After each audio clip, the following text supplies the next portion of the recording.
Hello everyone, this is Esper, and we're back here on the Great Ace Attorney Chronicles. Hello. It's great to have you here, and I'm so excited for us to start. So, as per usual, I do my best with talking, of course, but sometimes I get tongue-tied or whatever. Especially as we get farther into stream and my mouth gets tired. But we will do our best. And also, if you hear any loud banging or anything like this, I don't know if my mic will catch it or not, but there is bathroom remodeling happening right above my head. And so it is a little loud. I'm not sure if my mic's going to pick that up or not. Hopefully not. But we're going to jump in here.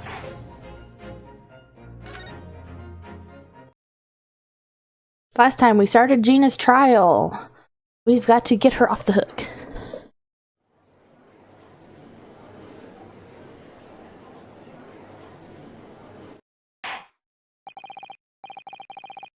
Order, please. Let us resume proceedings. Witnesses, you'll now retake the stand.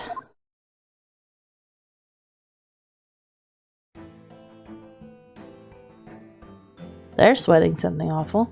Magic fish and chips. I presume you heard the defense counsel's summation examination? Oh, yeah, Governor. I did, Gov. I did. Mr. and Mr. Skulkin. Come on, blame me. This is gonna be hard work. Earlier in this trial, you gave the following testimony about your actions after you entered Windy Banks.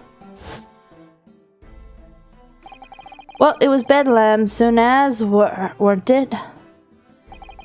It was, Nash, it was. Didn't even have time to pull on my dukes out of me lacy lockets. Oh yes, last time we came to the conclusion that they did touch stuff on the counter. Stuff had been moved. So that's why they're kind of in trouble. However, that was a lie. You brothers. Good, blimey. Oh, and one more thing. Last time we had issues with the internet. We have still not... I don't know if it's on our end or not. We've not officially figured that out yet. So I'm hoping it does not drop on us anytime in the stream.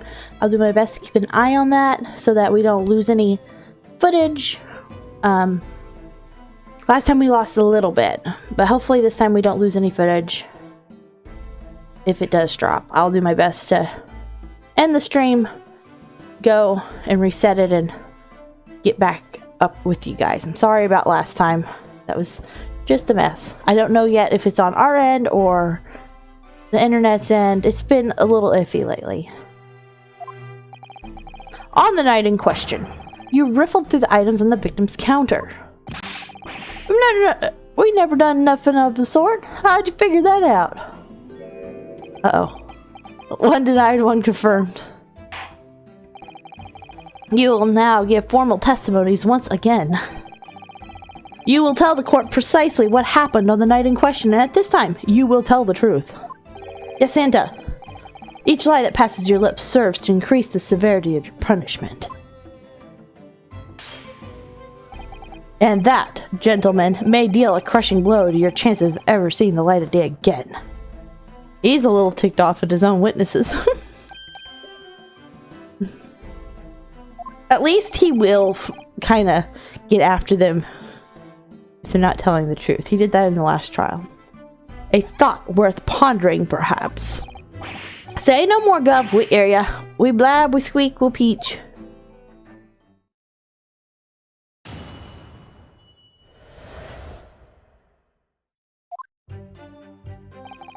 Alright, we did knock a few things over, but we weren't riffling for nothing.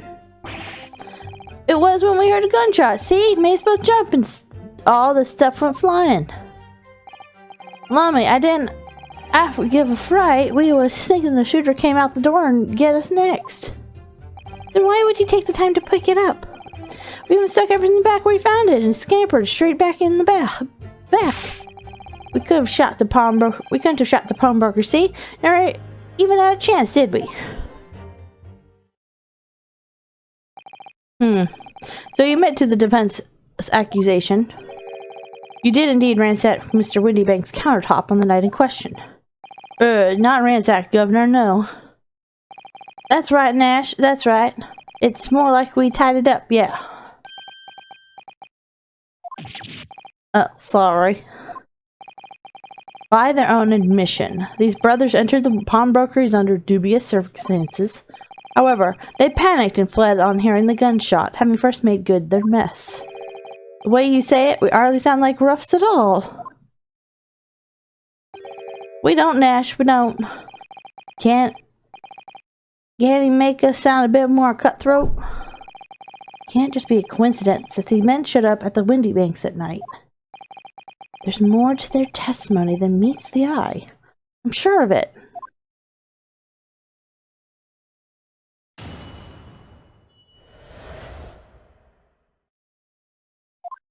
Okay. Alright, we did knock a few things over, but we weren't riffling for nothing. If that's the case, why did you testify to that effect in the first place? Well, you know, we ain't exactly squeak clean, are we?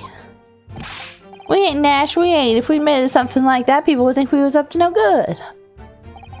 Well, so, Bringo, me old China, we'd only land ourselves in even more trouble. And in fact now, as a result of lying in your previous testimony, that's exactly what you've done. Landed yourself in even more trouble. That's rotten look. Says the rotten apple eater. Witnesses, explain your actions to the court. Why did you ransack the victim's counter? We never ransacked nothing. Right, Nash, right. More like we tidied the place up. He doesn't believe him. Sorry.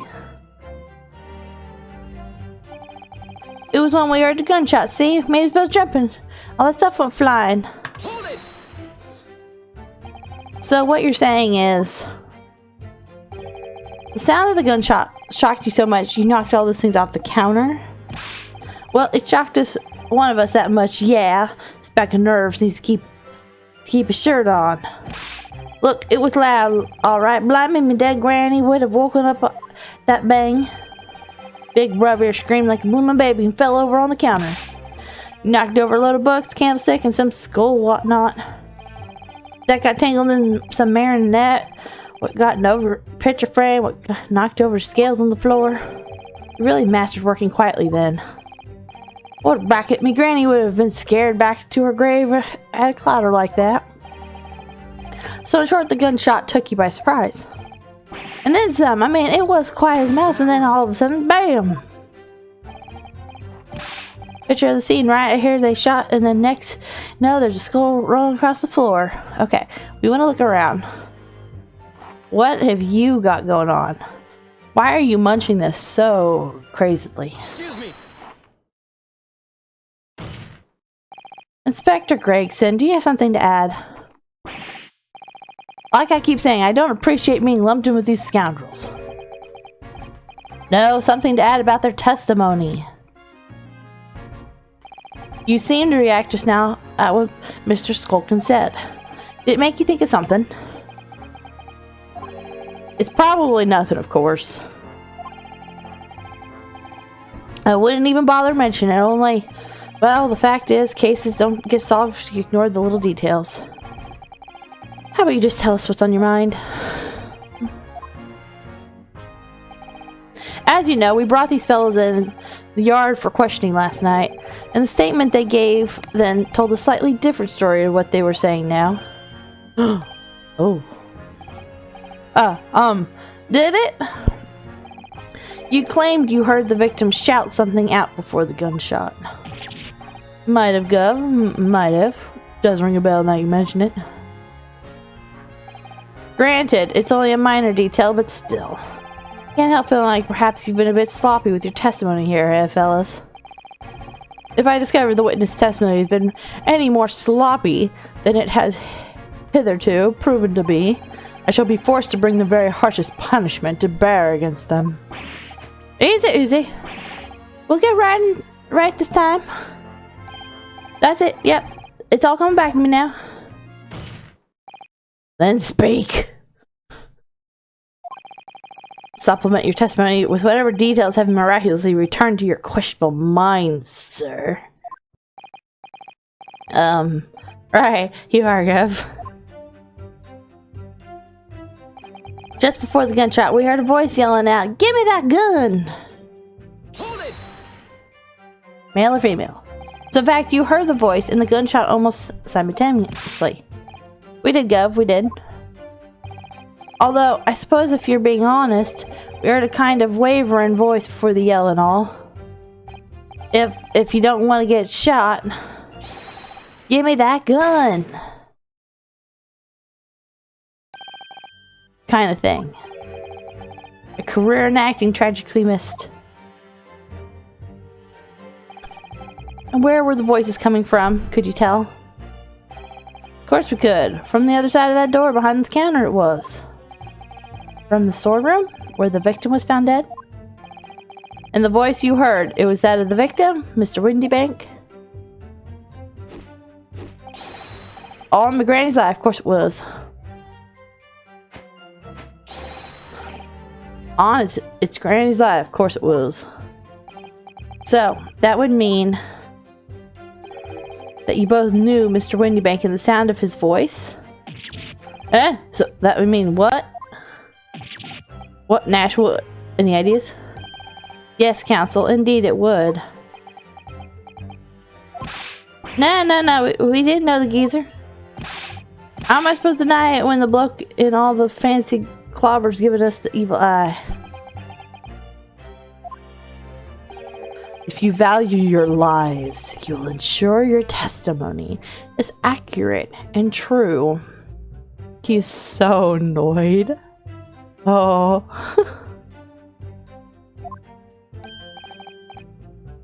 On my granny's life it is, but she's dead, isn't she? Did he say that she was dead? Maybe not. Maybe I missed it. On his granny's life, it must be. It's a good job his granny's dead. Yes! It's a good job his granny's dead. I was gonna say on his granny's life, but she said she was dead.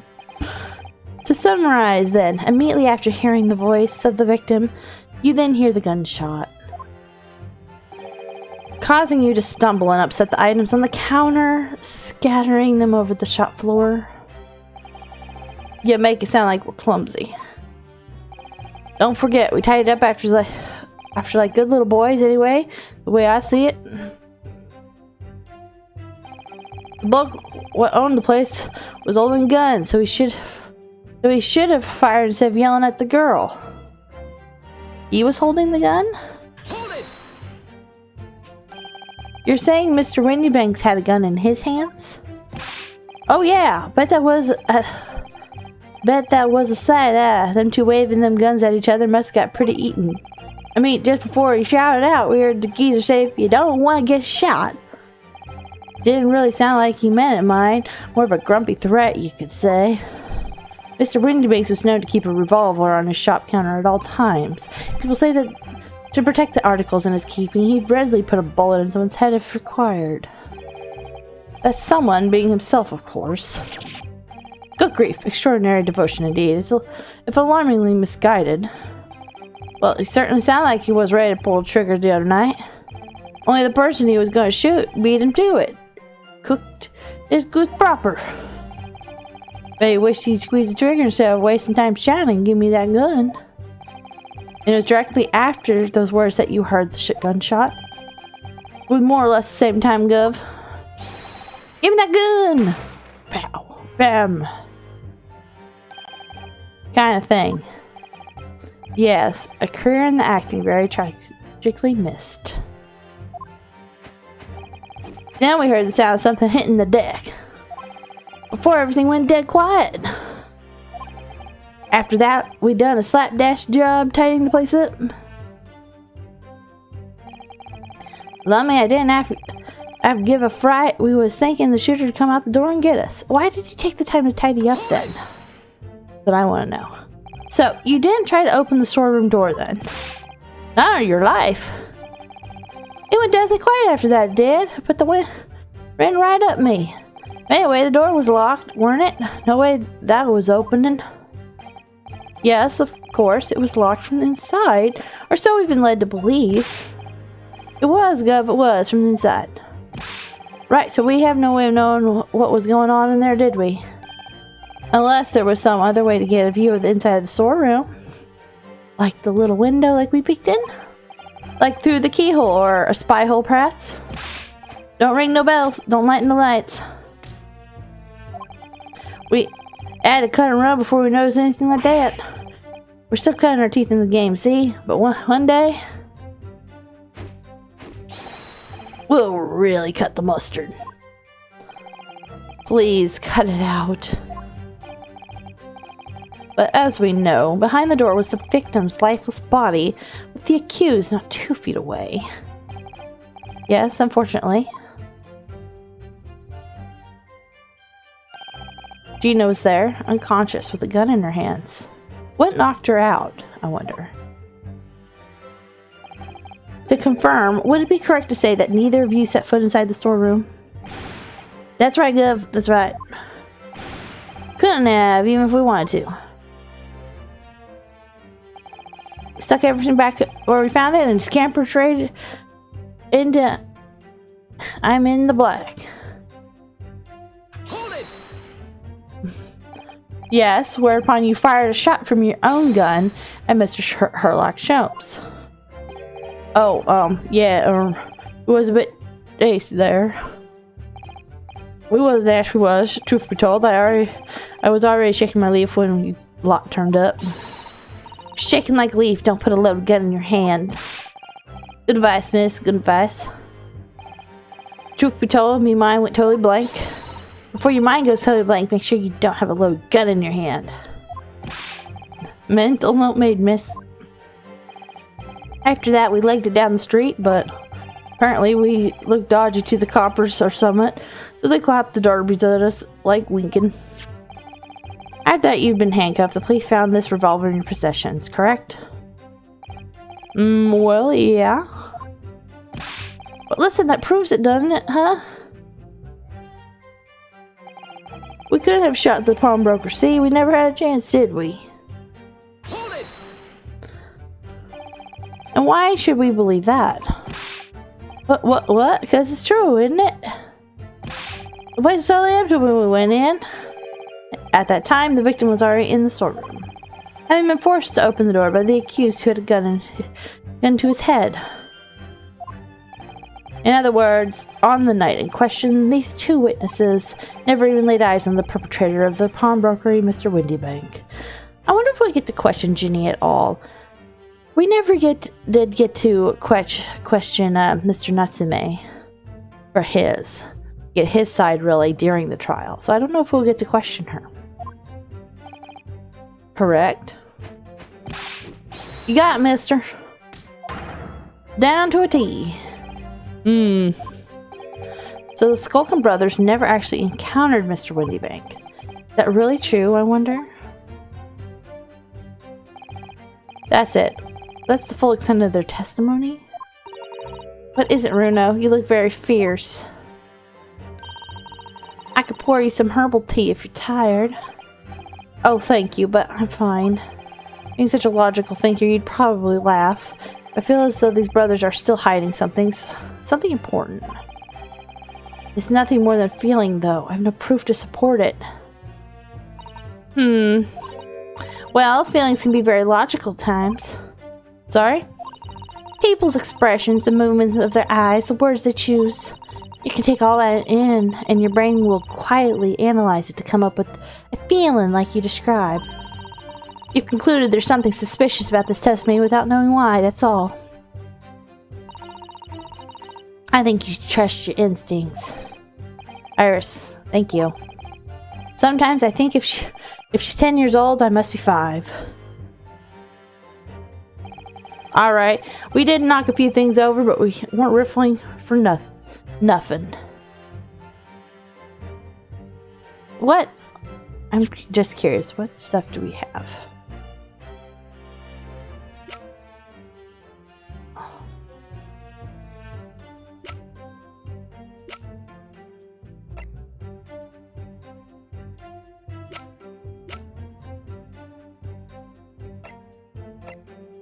He wonders why they cleaned up.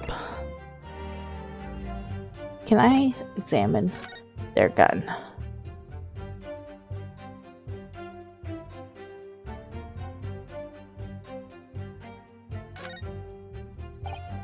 So there's ammunition still loaded in 5 of his revolver 6 cylinders. Yes, which tells us that only a single shot has been fired from it.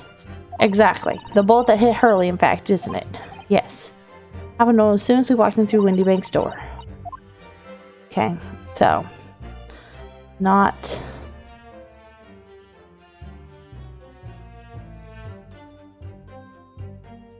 Okay.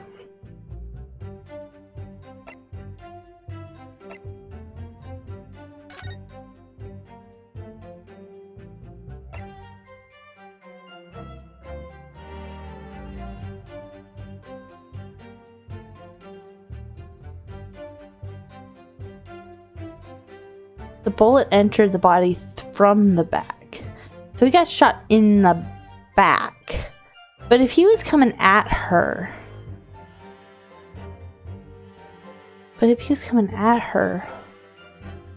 why would it be in from the back if he was trying to get it from her?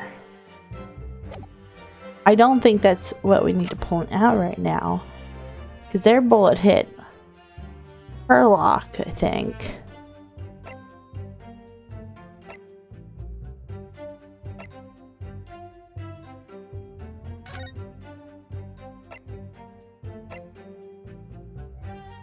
Still need to know whose blood that is.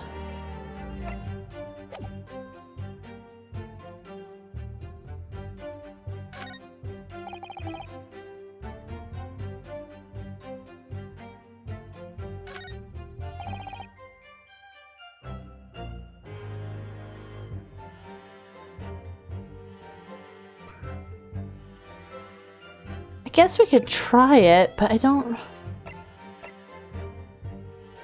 think it's gonna work. We might end up just using up one of our things. Objection. Let's just consider the implication of that statement for a moment, shall we? Why not?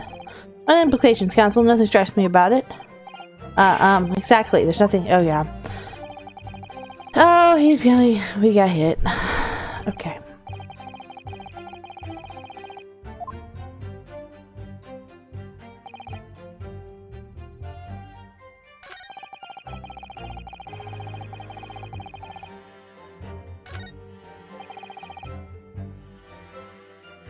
But why? I'm worried about losing too many of these is the problem. Why did you clean it up? Why would they take the time to clean up their mess?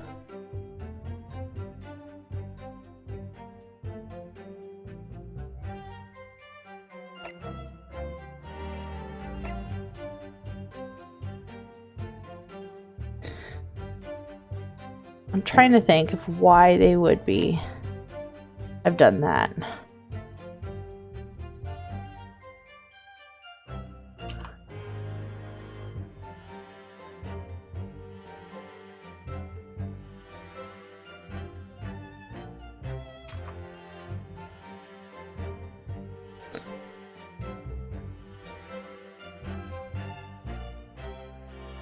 Let's see.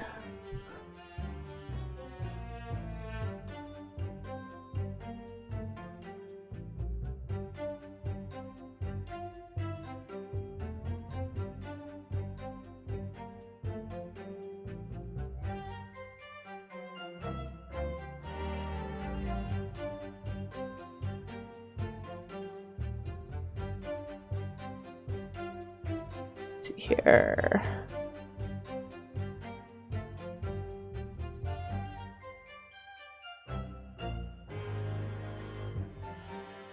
Thinking.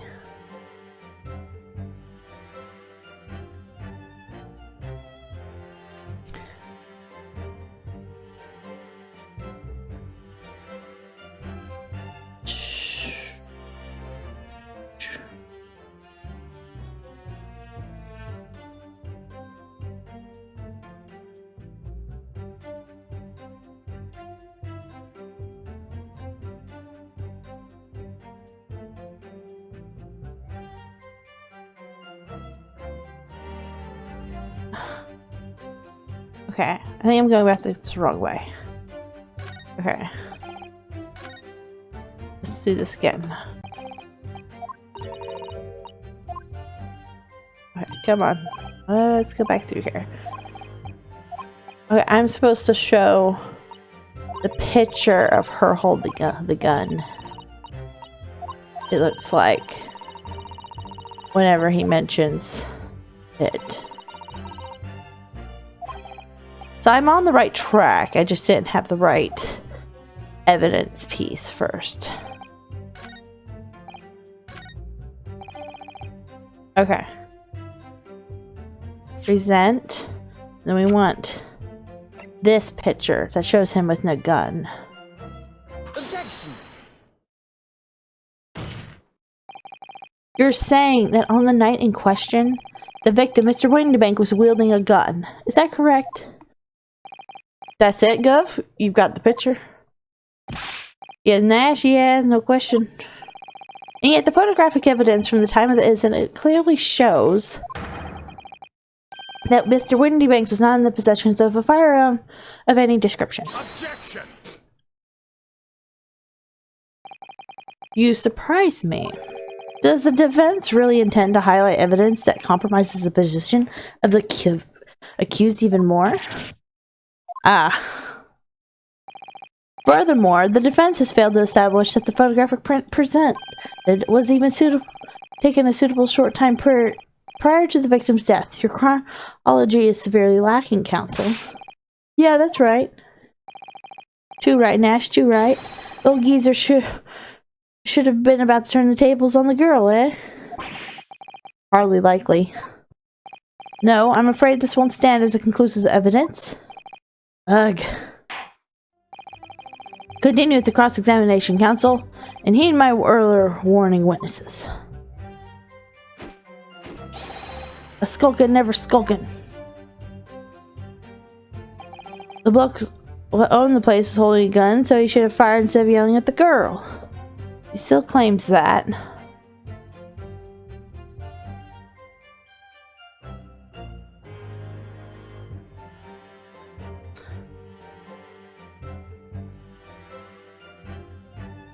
Okay, so now you gotta present either crime scene photograph, prompt in order to prove it, however.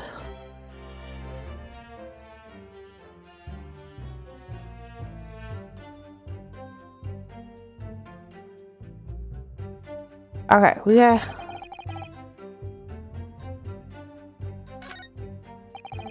stuck everything back we found in a scrapper trade in the black. We couldn't even shot the phone breaker. See, we didn't even have a chance, did we? Okay. No. We need to get him to do that dramatic.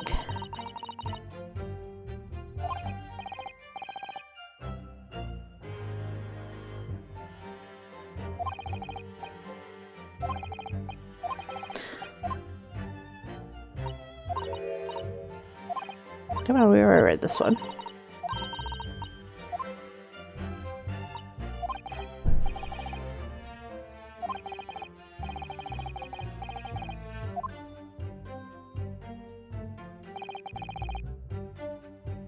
Okay, we're gonna push. Yeah, let's push a couple statements here. I don't want to overshoot it. Although, I suppose, to be honest, we kind of heard the wavering voice before the yelling and all. You don't want to get shot. Give me that gun! Bam! Kind of thing. Current acting, huh? And where were the voices coming from, could you tell? First we could. From the other side of that door behind the counter it was. See, I can't press anything though. I can't, from the storeroom where the victim was found dead.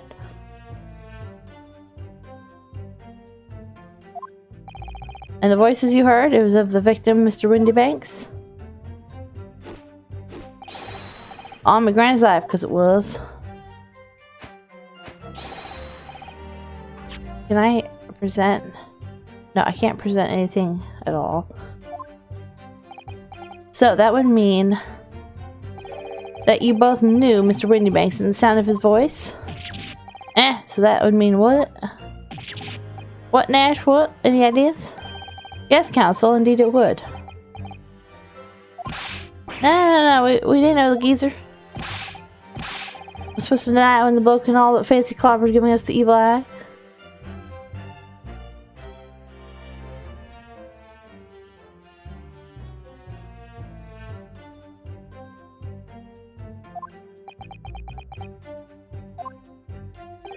If you value your lives, you ensure your testimony is accurate and true.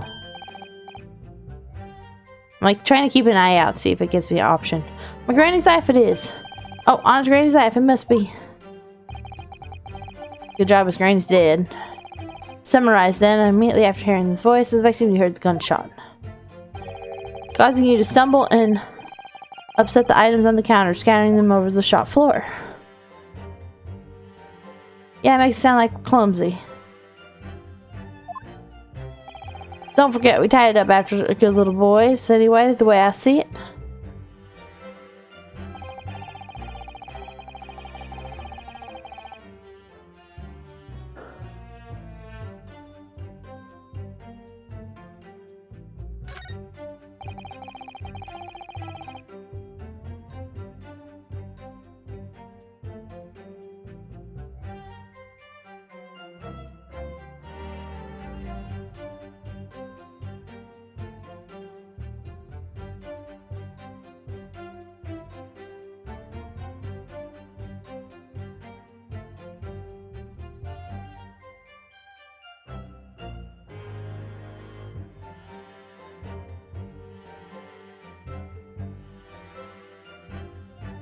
I'm trying to, because I feel like I've done a lot of this.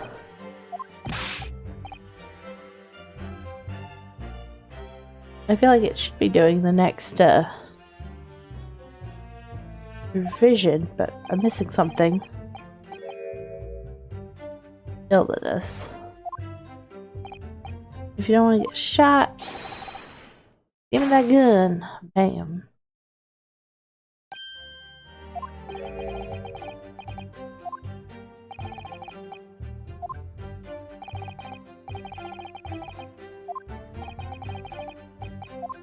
Didn't we just do that? Didn't we just do this part?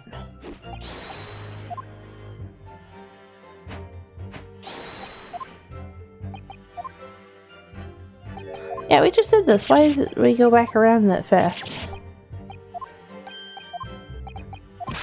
No, skip through this.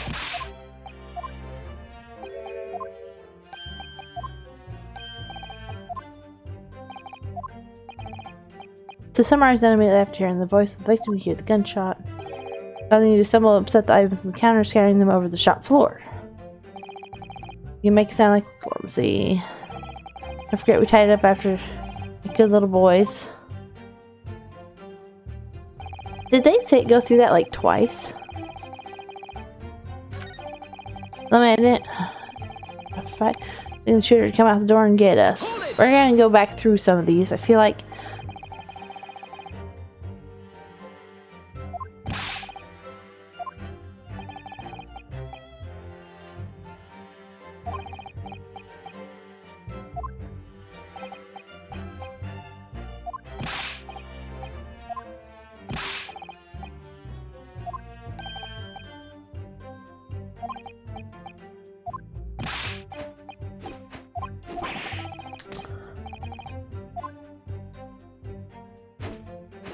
I brought up a thing on this area, on this section right here. It said to present the crime scene photograph to statement 3. Where I know that Mr. Windybank's own revolver was used to kill him. Present the autopsy report or the crime scene photograph when prompted in order to prove it. We haven't been prompted by anything like that though, have we?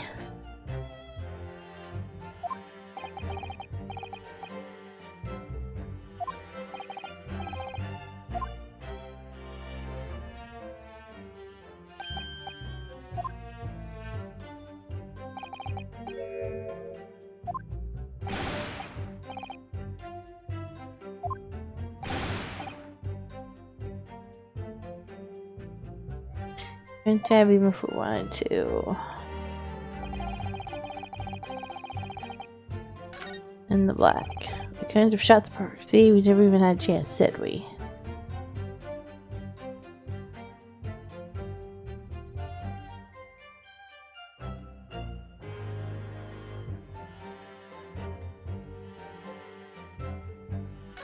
Let's go back to that one again and then present either the crime scene photograph.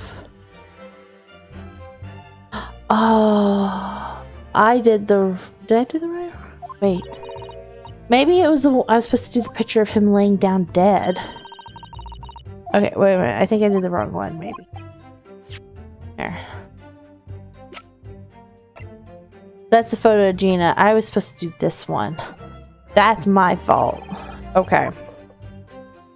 Very specific pictures. Okay, let's try it again. At least he didn't penalize us, though.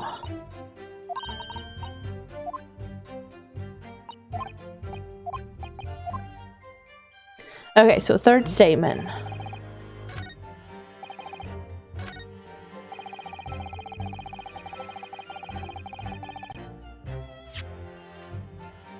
Okay, we're gonna do this picture.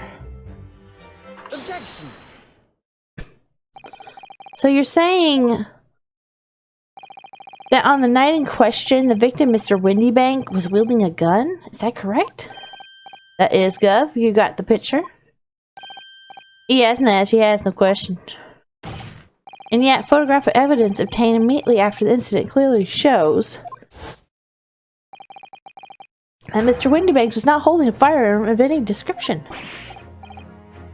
You what? Gordon Bennett, that ain't right. Objection. There can be no question that the victim's revolver was used in the incident. I would remind the court that Mr. Windybank's gun was found at the scene. Not only was it identified as the murder weapon, but it was found in the accused's hand. Yeah, that mole tooler used the victim's own gun to finish him off. Give me that gun. Bam. Kind of thing. No. Because he was shot in the back. Stay exactly where we are, right there. Its crime scene had taken place as you so carefully described in your testimony. It would give rise to an undeniable and significant inconsistency in the final moments you just acted out. Goodness, are you sure, counsel? You intrigue me, my learned friend, but let's see some evidence to support your claim. Where is proof that demonstrates this inconsistency in the witness's portrayal of the victim's final moments? Okay, let's see. One of these. Either of those. You can do the autopsy. Take that. According to their testimony, the witness claimed to have heard a shout of "Give me that gun," followed by the gunshot. Indeed, with the two events happening almost simultaneously, so we've been led to believe. Yes, that's right. Now, if that testimony is true, it would mean that at the moment of death, the victim and his attacker would have been facing each other. However, in the autopsy report, it clearly states that the victim died instantly after being shot from behind. Ah. So as I stated before, there is an undeniable inconsistency in your testimony, Mr. Skulkin. Ah! But it's the God's honest truth. It is, Nash, it is. When we was shot that night, the shopkeeper had a gun in his hand, and we saw it with our own bleeding eyes. I hear you right just now. You actually saw Mr. Windybanks holding a gun? Something like that might have slipped out. Uh-oh. I like when he's angry like this. He's like, what are you guys doing? Ladies and gentlemen, you've all just heard the admission by these two witnesses that on the night in question, they actually saw with their own eyes the victim wielding a gun. Which can only mean that despite their testimony to the contrary, Skulkin brothers must have encountered the victim in person. Dash,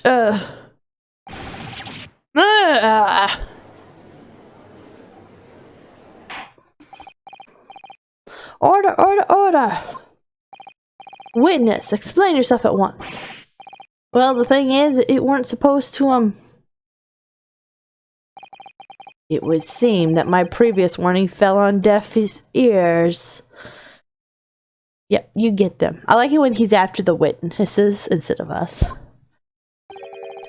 I made it quite clear that false witness would be the death of you. Am I to understand that you replaced the untruths of your original testimony with renewed lies? Ever so sorry, Governor. Truth is, cut it, Nash, cut it out. For Blab now, you know what he'll do us. Yeah? Who are they talking about? Let me make your position here perfectly clear. You will talk. There's no other option available to you. Bruv, come on, the game's up. But we have our guts for garters. In case it hasn't sunk in yet, no matter how hard you try to hide it, truth will come out. On the night in question, it is now apparent you brothers met face to face with the victim. I demand that you testify against to explain the precise circumstances under which this meeting took place. Well, do we have to? On pain of death. I suggest you make yourself fully aware this is your very last chance to tell the truth.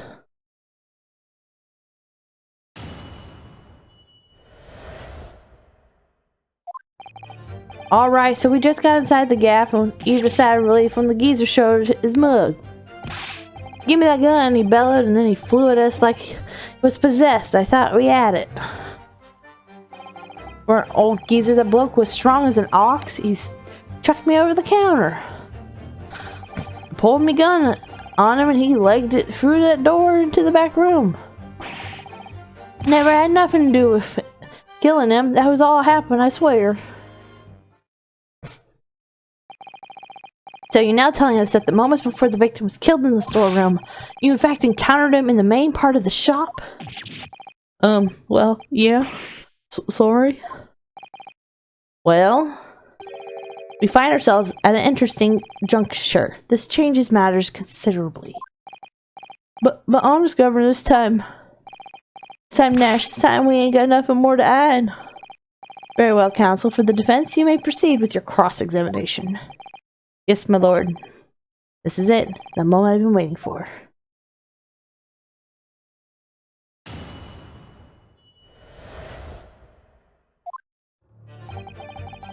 Alright, so we just got inside the gaff and heaved a sigh of relief when the geezer showed his mug.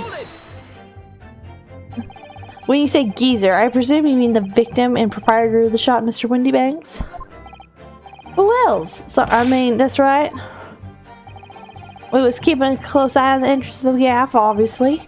We never thought no one was going to come out of the back room like that. The back room from the pawnbrokery storeroom? Yeah, must have been where he popped up from, only place he could have been. So it seemed the victim was already in the storeroom when these brothers entered the premises. Which means Ginny must have been in there at that point as well. That doesn't make sense, does it?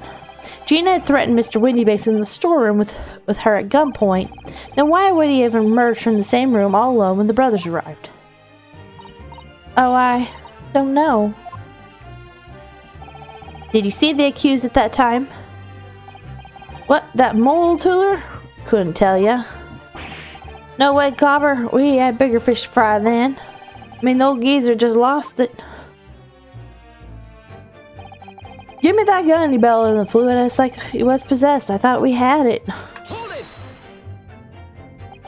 You mentioned that Mr. Windybanks shouted those words in your previous testimony, too.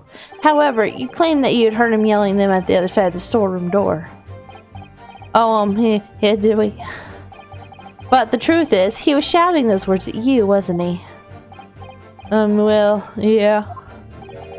Was the victim Mr. Windybanks wielding a gun at the time? What, you ever blind Malummy? A great ugly barrel you had pointing straight at me frontispiece? So what you're saying is, you definitely saw Mr. Windybanks with the gun at that time, is that right? It is, Gov, it is. Spot on. Then all of a sudden he came at us, he did.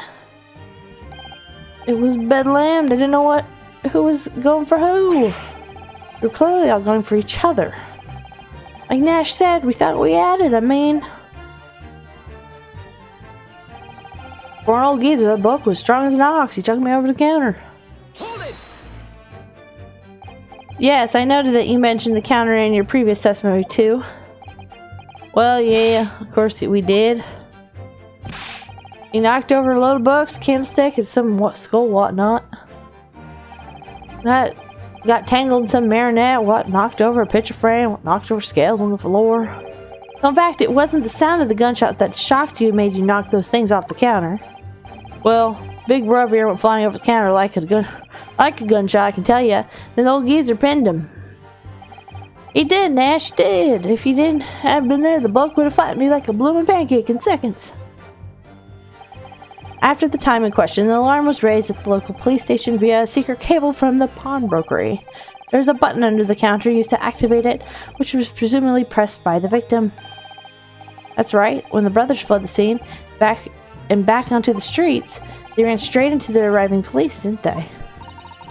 Poor Mr. Windybank, he did everything he could to protect his shop, so he showed up probably just after he died. I pulled my gun on him and he legged it through that door into the back room. Hold it! Were you intending to shoot Mr. Windybank? No, never. I was just, Looking out for me, bruh, weren't I? We was being flattened, don't forget. By a man whose shop was being burglared, yes. And then the man fled into the storeroom. When you pointed your gun at him, is that it? Yeah, that's it. He shoved me away, then ran off through that door and shut himself in. There's something about that last remark. Though it doesn't quite ring true. I wonder why Mr. Windybank ran away into the storeroom. What? Well, according to what everyone's saying, Ginny was in there waiting for him with a gun. Ah, yes, that's right. Gina allegedly used Mr. Windybank's gun to threaten him and force him to open the storeroom door. In which case, how did the gun end up in Mr. Windybank's hands again? I have no idea, but that is strange, isn't it? This little inconsistency could be significant. I should make a mental note of it. Look, the point is, me and my brother here.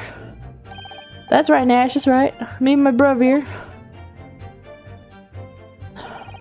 We never had nothing to do with killing him, but that's all what happened, I swear.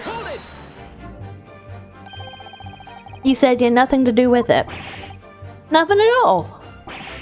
Nothing, Gov, nothing. The old geezer went and shut himself in the back room, didn't he? Locked it was from the inside. What? We know it was, because we tried to open it. But it's a decent door, that one, good and strong, wouldn't budge an inch. So in the end, the situation remains unchanged. Inside the storeroom with the pawnbroker, there was only one other person. The sole person who could possibly have shot the victim. The accused, Miss Gina Lestrade. Ugh. It would indeed appear so. What you say to that, counsel? I don't know. Was there anyone else apart from Gina who could possibly have shot Mr. Windybank?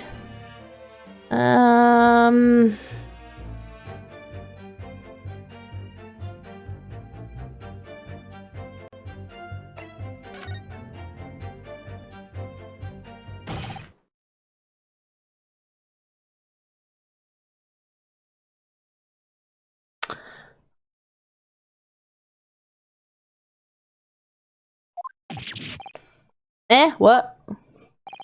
What's that look for? From the moment you admitted that you encountered the victim face to face that night, the course of this trial changed completely. It did? What's your point, my learned friend?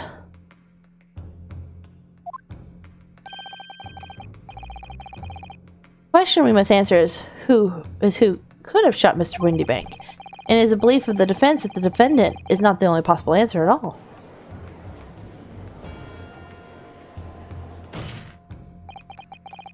You have my attention. In that case, let us return to the plan of the premises.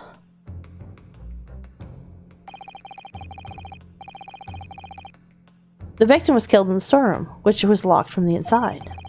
Those are the facts. So pray, what other possible answer is the question of who shot the man? Of who shot the man could there be?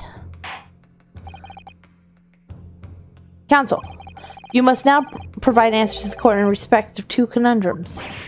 Two, my lord? Twice as many chances to be right, maybe? Indeed, namely, from what location did the culprit shoot the victim? And furthermore, where was the victim at the time? Understood, my lord. Are you alright, Runo? Not entirely sure, but there's one thing I'm sure about. If I can prove that there's a credible new alternative to what happened, it changed Gina's perspective hugely. Well, they could have always shot him before he went through the door. They could have shot him through the peephole thing, the spy hole that we looked through, that is accessible from outside. They didn't mention a bullet hole in the door, or I'd say that we shot through the door, but... So now, time for some clarity. Show the court on this plan the answers to the question posed by his lordship. Could be he got shot in the back, then they closed the door, he died, she got his gun to protect the door. If you believe someone else could have killed the victim, indicate where the person could have fired the gun.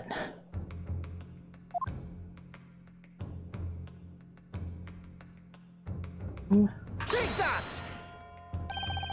The defense believes the culprit could have shot the victim from this location here. And in answer to the second question, assuming the culprit fired from the location indicated, where was the victim at the time? He could have just closed the door, too. Take that!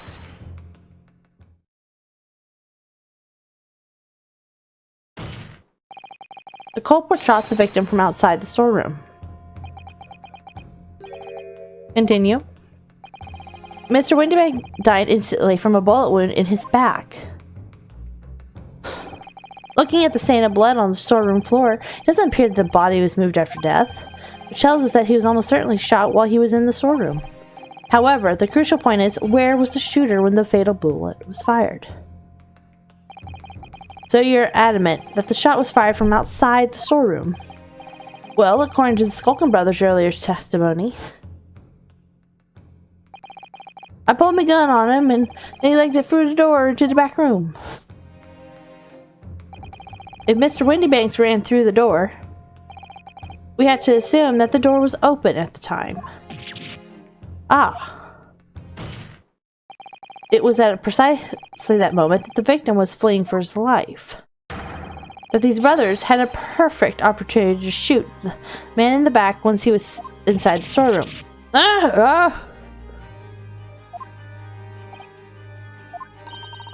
Come to think of it, do you remember what the prosecutor said at the start of the trial? Moving on to the findings of Scotland Yard's coroner.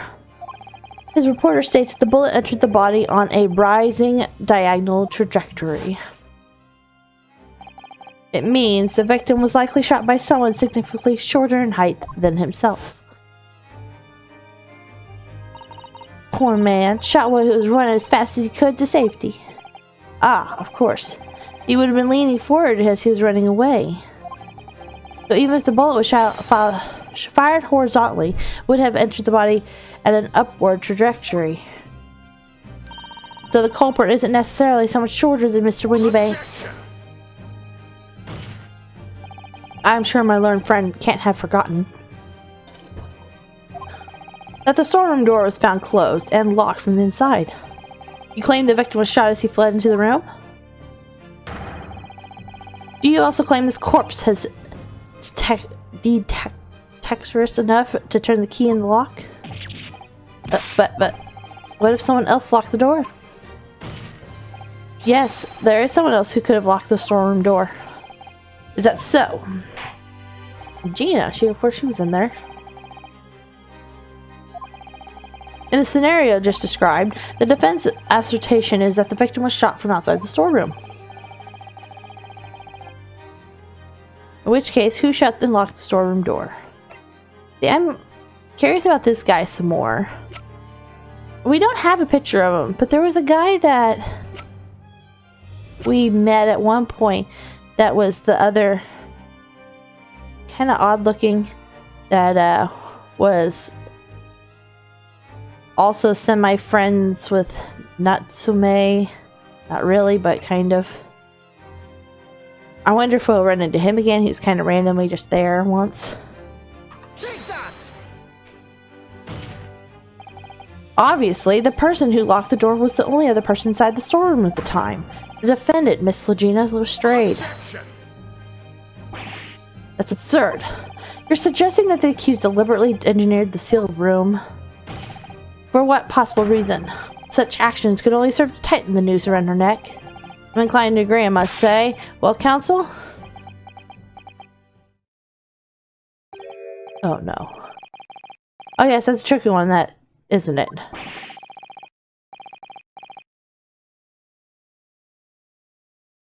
Half-baked notions have no place in my courtroom, counsel. Remember that, please. But of course Jeannie would have locked the door. It almost goes without saying, doesn't it? It does? Well, if I was Ginny in that situation, I know I would have locked the door as quickly as I could. I mean, those two burglars had just fired a gun in her direction, hadn't they? Oh, yes, obviously. Before the two brothers arrived, Miss Lestrade and Mr. Winterbanks were in the storeroom together. Now, I don't know what went on between them at that time, but at that point, Mr. Winterbanks must have heard the intruders breaking into a shop and left the storeroom. Intruders, eh? That's us, bruv. If your theory is correct, that would leave the accused alone in the storeroom. Yes, it would. Then, probably a moment later, the victim fled back through the storeroom door, hoping to escape the danger. Bang. Hit in the back by the bullet, Mr. Winterbanks fell to the floor where he was, just inside the storeroom. And what we have to ask ourselves now is, what would the defendant have done in that moment? I see where he's going with this. Outside the storeroom was a terrifying killer who had just murdered Mr. Windybank. As soon as that thought struck Miss Lestrade, she slammed the door shut and locked it. In order to save her own life. Hold it! But I mean, we ain't the ones who done it. We gotta believe us. I mean, come on, we never shoot no one. That's blatantly untrue. I know for a fact that you would. Because before my own eyes, you shot Mr. Herlock. This is where it's gonna hurt us. Because they only had one bullet missing from that gun.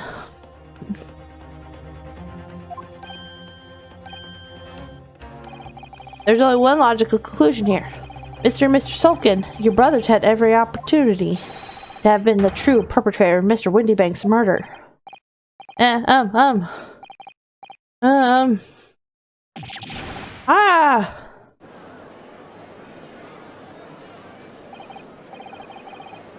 Where does this leave us? You mean to say it wasn't the pickpocket who shot the pawnbroker after all? I should have known it was those three brothers. They look as shady as the dense forest. Poor Gregson. That was amazing, Runo. All the members of the jury seem to be firmly on your side now.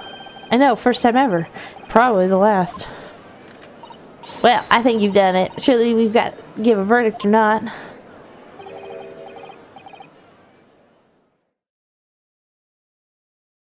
Uh-oh, what's he gonna do now? What's this now? He's laughing. You find the situation amusing, Lord Van Zeeks? I myself find the defense argument most persuasive. I dare say.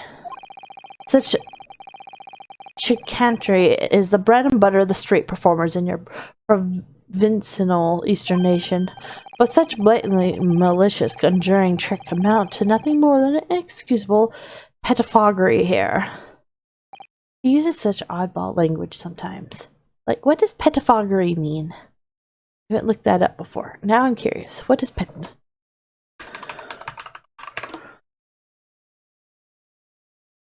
A lawyer whose methods are petty, underhanded, or disreputable.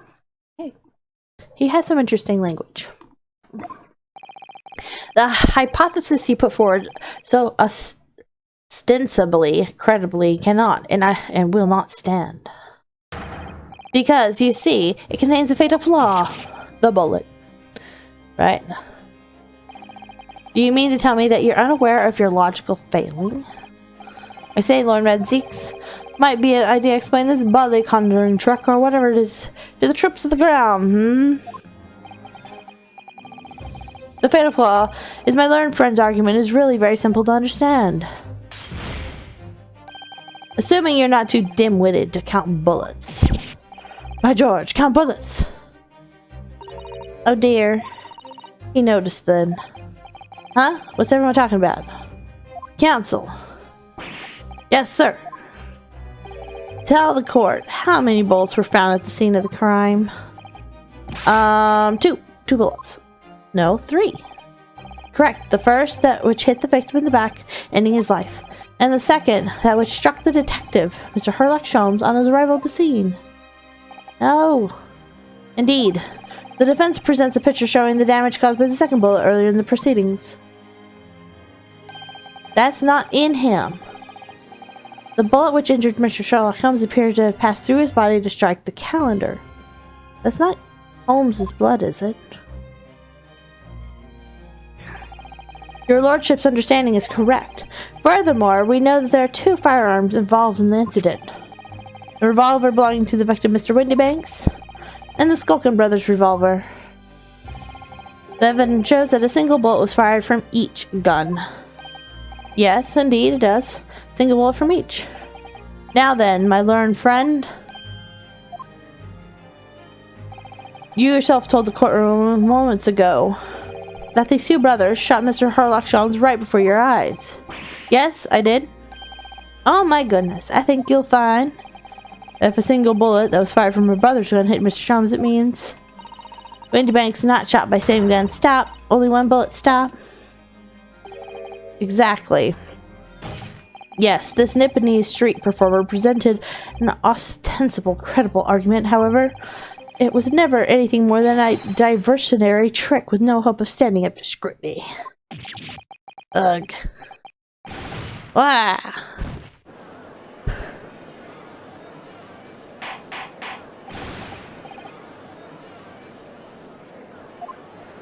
Thing is, we know... We'll see. I don't believe that calendar bullet was Herlock Sholmes, though. Pray forgive the discourtesy of flinging the dregs of this hollowed nectar into the public gallery. Lord Van Six.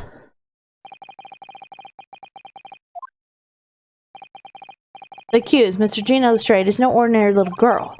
Despite her young years, she can, regrettably, no longer be described as a juvenile. No, the person in the dock is far from a law-abiding citizen. She is a past riddled with criminal conduct. The truth is, the accused broke into the pawnbrokery on the night in question with loathsome intent. As we can see beyond in the print which depicts her threatening the victim with a murder weapon. And I have here in my possession one more piece of evidence the prosecution wishes to present. The disc. I'll be taking that, whatever it is, McGilden, down to the yard. Thank you very much. No, don't give it to him. It's mine, that is mine. I'm sorry, miss. Anything belonging to Miss McGillen has to be taken in evidence now. Yes, that music box disc. McGilden's music box disc. The very day before the hateful murder of Mr. Windybanks, the accused attempted to make off with this article, which clearly doesn't belong to her. And with none of the subtlety of a pickpocket, I might add, but by brute force and brazen imprudence. Good gracious. Make no mistake, any sympathy for the accused on the account of her years is misguided and dangerous. There's no depths to which this girl would not stoop if pushed, no crime she would not commit. The court forgets the fact that it's peril. I see. I think it'd be prudent to take this music box into evidence, counsel, as a grim testimony to the defendant's character. Learn basics. Inspector Gregson. What? Yes, Inspector? We had a meeting yesterday on the yard with the prosecution service, and, I think it was agreed that the disc wouldn't be used as evidence. What's this all about? Why is the Inspector acting strangely? That's the first time he said anything to Van Zeeks at all. I'm unaware of any such meeting. But those were the instructions right from the top. The governor bigwigs were insistent. Inspector, I am the prosecutor, and I alone determine how to present my case. Your warning is noted. Thank you. The prosecution wishes to proceed with submitting this disc as evidence, my lord. Indeed. Bailiff. He didn't like that for some reason. Prosecution has established the accused's motives, opportunity, and baseness of character. There's nothing more to add. I want to inspect that disc. Once you get done talking. Ladies and gentlemen of the jury, I await your informed decision and rest my case. Don't believe it. I had the jury on my side for once, for all of 5 minutes. Oh dear, I wasn't even for 5 minutes, Runo. My lord, wonder if I might say something at this point. Proceed, Mr. Foreman. There's something about it in a bit of a fog up to now, if truth be told, but all of a sudden, the answer's bodily obvious to me and my men. There's only one thing for it. Oh no, not again. Very well, the court will hear from the jury. Ladies and gentlemen, you will present your leanings as to the defendant. Guilty. Culpability. Guilty. Guilty. Again. Guilty. Guilty. Ah, again.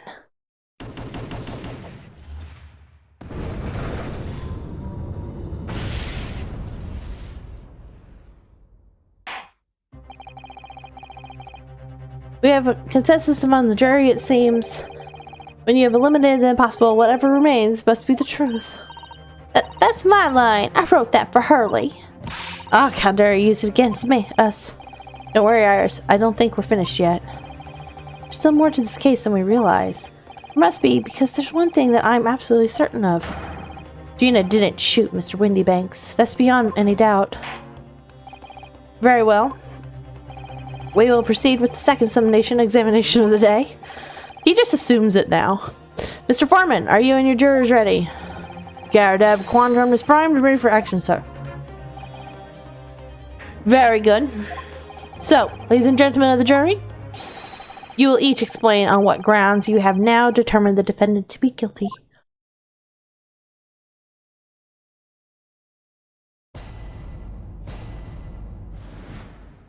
Can I take a moment?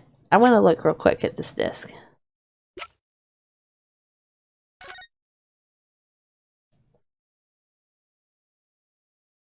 Can I look at the blood stain?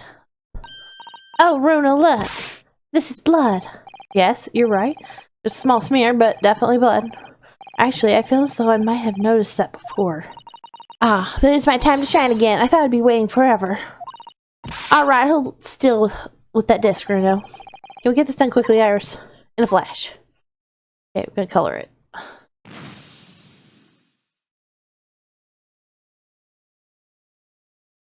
Green, like our calendar. Oh, a lovely bright shade again. Wait, that color. What is it? It's just that green. It's not the first time we've seen that color, is it? The blood-stained sample portfolio has been updated in the court record.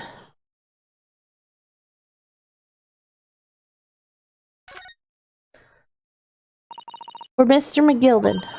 That's the man you defended in court a couple months ago, isn't it, Runo? Yes, or rather mistakenly defended. Wonder what his name is doing on the back of this disc. That's a question I'd love to know the answer to myself. I want to know what this thing plays. So now, let's look at our... I want to look at this.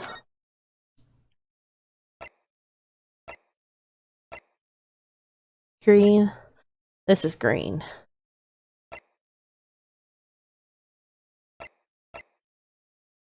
Makes me wonder who got blood on that.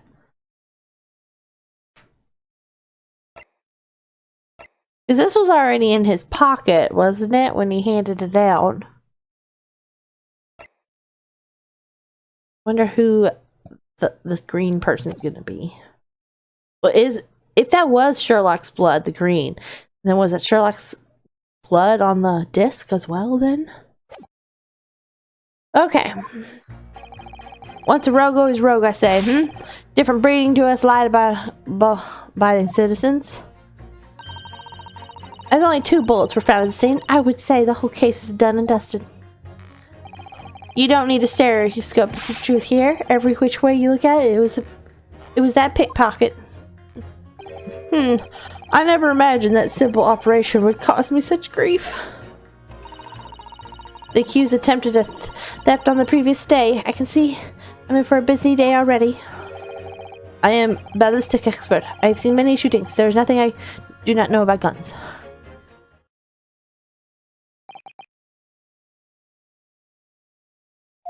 It seemed there's a little remaining room for doubt.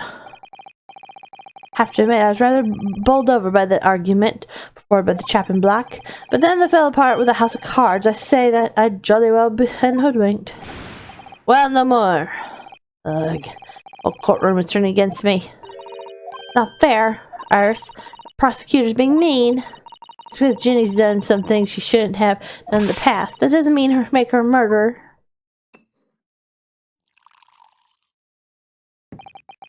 Allow me to savor this fruity vintage while I savor the spectacular of your fruitless debate on the matter. Here's to the truth coming out eventually. That's enough preamble. Counsel, proceed with the subnation examination.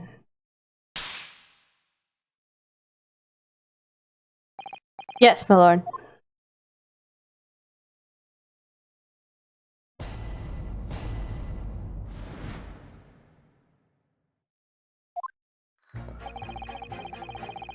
Okay. Hold it! Just because Miss Lestraine has a history of pickpocketing, she must be guilty of murder. Is that what you're saying? Well, are you all members of the British Army so quick to judge? I beg your pardon? Are you mocking Her Majesty's Armed Force, the greatest military organization in the world? No, I'm just simply illustrating my point. Making assumptions about people because they're a soldier or a pickpocket is wrong and dangerous. Well, yes, might have a point there, I assume. But let's not forget the girl had already shown she had it in her from before. She clearly a criminal sorts through and through, can't deny it. When you say that she's shown she had it in her, are you referring to this? Exactly, tried to swipe that only a day earlier, or am I mistaken? Not exactly. Given that I was actually there at the time, it's hard to refute that. I've never actually seen the real thing. Can't wait to have a closer look at it. Oh yes, of course.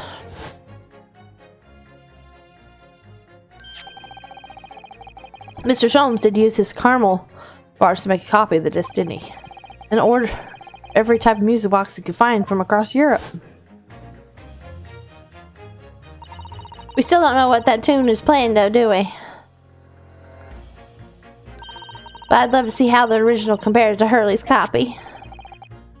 Mr. McGilden's disc. Could it be a clue somehow? Perhaps we should examine it in more detail. I already got details off of it. Hold it! It's the number of bullets that has you convinced. Only 2 bullets were fired, and the 2 guns that fired them have been examined by the police. When the parlor maid asked me how many were invited to dinner, I always tell her to count the table settings. Well, that's logical, I suppose. Although, yes, sometimes after dining, crockery does go missing. 1 or 2 guests rather like the fine china. Does your employer dine with thieves? So I suppose, if there's another bullet somewhere of which we were unaware, I'd have to reconsider my position. A 3rd bullet somewhere out on the scene? Could that be possible?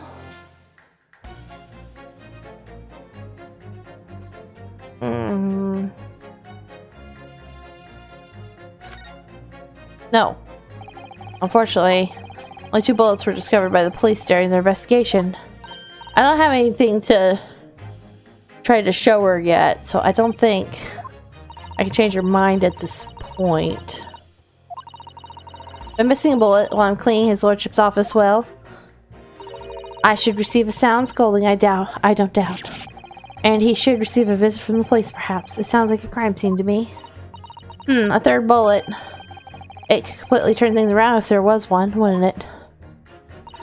Do you think we might find one laying around somewhere? You don't need a stereoscope. Yep. Hold it! So, if I understood correctly, you need 2 pictures, a left. I want a slightly different right one. Exactly, then you can see the scene in 3 dimension. Like this. So, if we have 2 bullets, I don't suppose you can see anything useful with them. I think you'll find, no matter how much you squint, the truth of the situation always looks the same here. Only person who could have shot the victim is that girl in the dock. How can you be so sure of that? Think about it. The Sulkin brothers shot the great detective, didn't they? Yes, it's been mentioned, but once or twice. Well then, surely it's coming into focus now, isn't it? It's a waste of time. Not going to change this man's mind anytime soon. Still talking about that operation. Hold it! Would you please stop muttering about things that have nothing to do with the trial, sir? The defendant's life is on the line here. Well, the thing is, I couldn't really say that it's nothing to do with this trial, to be honest. I mean, there's no question that the man was shot, but the bullet had simply vanished from his stomach. Oh no, he was the doctor for Hurley. He's wondering if he forgot something in Mr. Sholmes. Oh no. It's quite inexplicable, don't you think? I almost don't want to ask, but the surgery you've been muttering about all this time, were you operating on, what was the fellow's name now? Herlick? No, Herlock? No, Herlock? Herlock Sholmes by any chance? Oh, yes. It was that Herlock fellow. What? You're the surgeon that operated on Mr. Sholmes? That's right. Using the very latest anesthesia techniques, I might add. It was fairly a major op, I can tell you. This is crazy. Let me see. The fellow was brought in not long after midnight. If I remember correctly, they said he'd been shot by some criminal or another, so I opened him up like a shot. The funny thing is, I went over his insides with a fine-tooth comb and couldn't find a bullet anywhere. So I'm afraid I had to throw up my hands and just stitch the fellow back up. I hate to state the obvious, but yes. Surely that's because the bullet is still at the scene of the shooting. Counsel for the defense is correct. It's clear as shown in the photographic print. It did not go through him, though, I bet. The bullet that the Sculpin brothers fired at Mr. Sholmes hit him in the stomach region and exited his body and lodged in the shop wall where the calendar was hanging by the door. I think you'll find it's really quite simple if you just consider the problem 3-dimensionally. Haha! Who do you think I am, son? Well, juror number 4 is about the best I can do. As soon as I saw the wound in the man's stomach, I flipped him over. Like a pancake? Are you saying that you checked his back? Of course I did, and there wasn't a trace of injury, no sign that the bullet had left the body at all. What? That's the point. The only logical conclusion was that the bullet was still somewhere in the man's innards. Exactly why I said about slicing him up. I'm still none the wiser even now. How many times do I have to say it? Somebody please explain how it happened. Can somebody please solve the mystery? It's almost as much of a mystery as how this jury was put together. So we now have a 3rd bullet. The mystery of where the bullet ended up is infuriating. Where's an expert when you need one? Okay, wait. This guy. He's our bullet expert. We'll talk to her though too. Hold it! What do you mean you're in for a busy day? Forgot to say, stop. Do excuse me, stop. I'm a communications officer, stop. Communications officer? Does that have something to do with the sending telegrams? Everything from personal messages written by members of the public to the latest news in the capital. I convert all the messages with Morse code and tap it out into the entire world electronically. The entire world? Thousands of miles of cable under the sea. Stop! Worldwide communication network. Stop! Information transmitted to and from all quarters of the globe. Stop! Ah, yes. She was getting equally worked up about radio waves, or like before, wasn't she? Specialized in communication information from government departments and newspaper offices. I see. I'm sure I shall have to wire the newspaper reports of today's guilty verdict later. So no sleep for me tonight, I imagine. Let's just finish the trial first, shall we? Okay. Here's our... I'm going to put him in number 4. Objection. Those two statements clearly contradict the idea that all I do is pit jurors against each other. Oh, Bayless. Should I have talked to him first? He probably had something I needed to say, but I was worried about skipping over him. A ballistics expert. Fitting. On the night in question, Mr. Sholmes was shot by one of the Skulkin brothers. But since there was no sign of exit wound on his back, we must assume the bullet did not pass through him. However, no bullet was found lodged in Mr. Sholmes' body either. Furthermore, a bullet was found lodged in the wall of the shop where Mr. Sholmes was shot. Juror number 6. Hello, my name is Villain. Pleased to meet you. His name is Villain. This apparent contradiction is the fact that is so clearly troubling juror number 4. Are you able to explain the mystery? I have seen very similar situation in Motherland. It was night. There was blizzard. I was running away along mountain road in freezing cold. Golly. The snow was piled high on both sides of the road. It was very narrow and dangerous. My pursuers had hunting rifles and they were on dog sleds. Mental note. Don't ask too many questions. I was shot from behind, and I fell down in snow. This situation is very similar to what I hear today from Doctor. They could not find bullet in my body. Hello, Wear Machine. How are you doing? It's an ice bullet? Never know. Could be. We will see. We'll see. We have a mysterious third bullet which is good for us. We wanted a third bullet that will hopefully clear up Gina from shooting Windy Banks. They could not find bullets in my body, and no sign of, how do you say, exit wound. Then where did the bullet go? Bullet never hit me. Well, if it never hit you, why did you fall down? Bullet hit frozen wall of ice very close to my side. What? Oh, there was a busted, like, oil lamp. Maybe he got glass in him instead. What? One small piece, very sharp, broke away from lump of ice and pierced my body. It made deep wound that looks just like bullet wound. Good gracious. Of course, one piece of ice quickly melted inside me, and that is solution to mystery disappearing bullet. So it was kind of like an ice bullet. You got really close there, War Machine.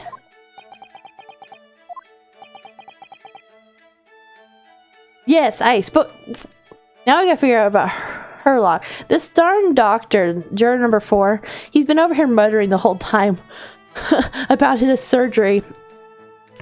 About wondering if he left something inside his patient. We just now figured out he was the doctor for Herlock Sholmes. But that doesn't answer the question at all. The shooting happened at a pawnbroker shop. Not some snowy mountain road in another country.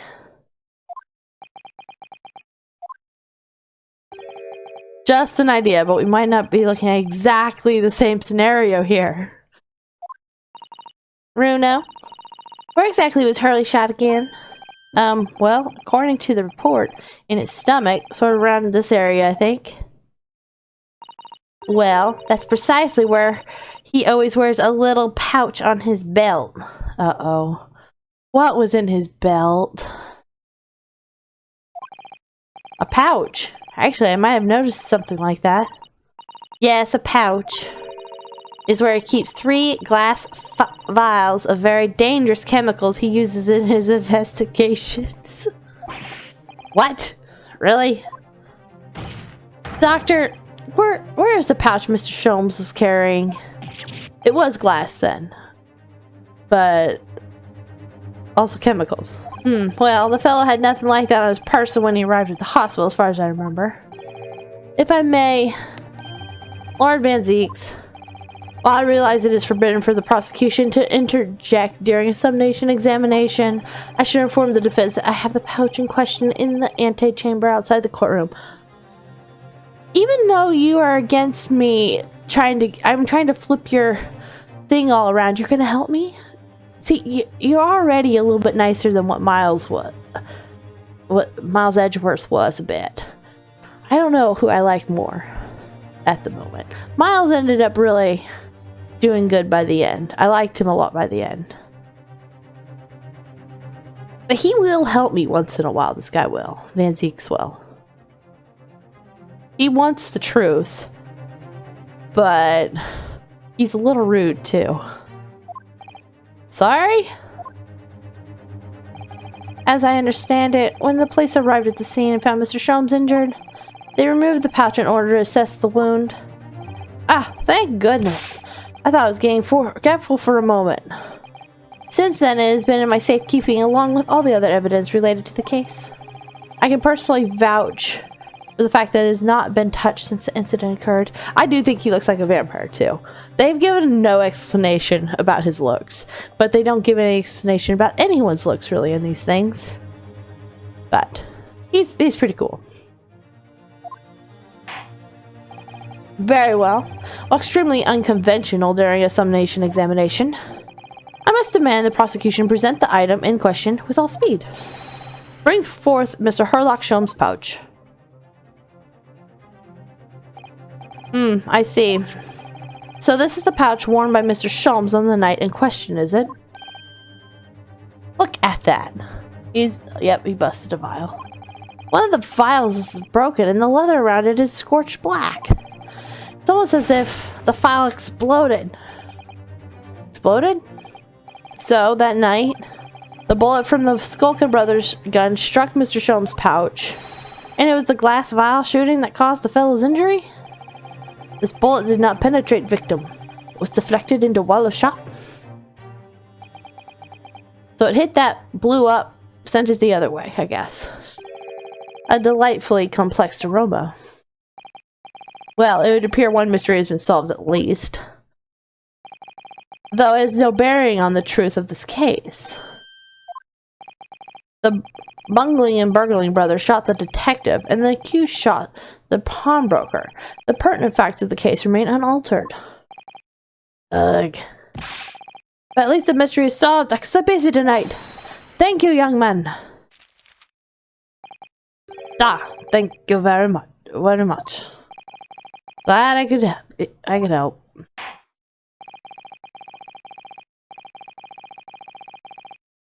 Due to the barrier the conundrum just solved, the court will sequester the scruffy pouch as evidence. Harley's pouch isn't scruffy.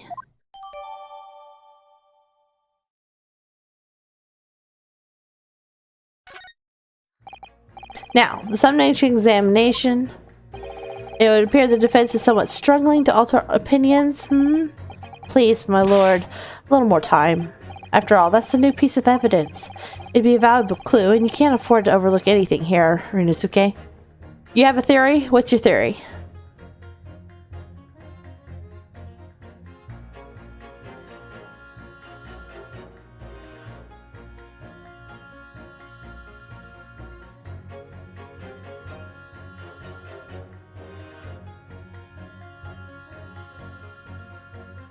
While you do that, I think we're going to look at the pouch.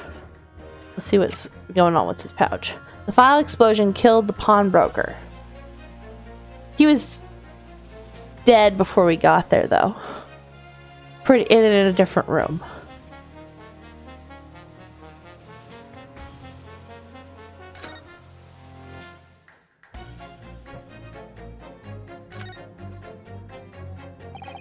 It's really scorched badly just here.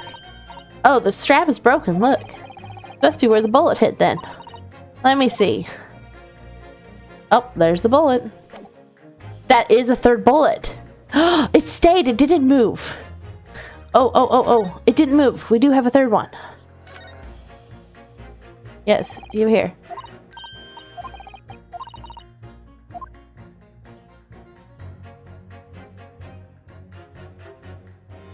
And me.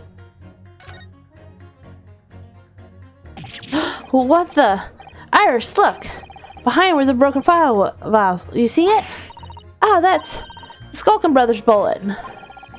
What stroke of luck that it hit his pouch. This is an amazing discovery. What this means is, there was 3 bullets fired at Windybanks that night. We found exactly what the juror was talking about. The third bullet. Time to press the juror again, I think. So we need to press juror number 2 now. Because she wanted a third bullet. There's still a way to turn this around somehow. I'm sure of it. Okay, let's talk to juror... No, not you. Okay, let's go back through the line. Hurley always turns up at the right moment. Does he always come in the form of a pouch? Seriously though, it sounds like the great detective was on death's door. Maybe his injuries won't be for nothing. Pouch could be a very valuable clue. Okay, I don't want you. I want you. Okay, I want... I'm not pitting her against something though.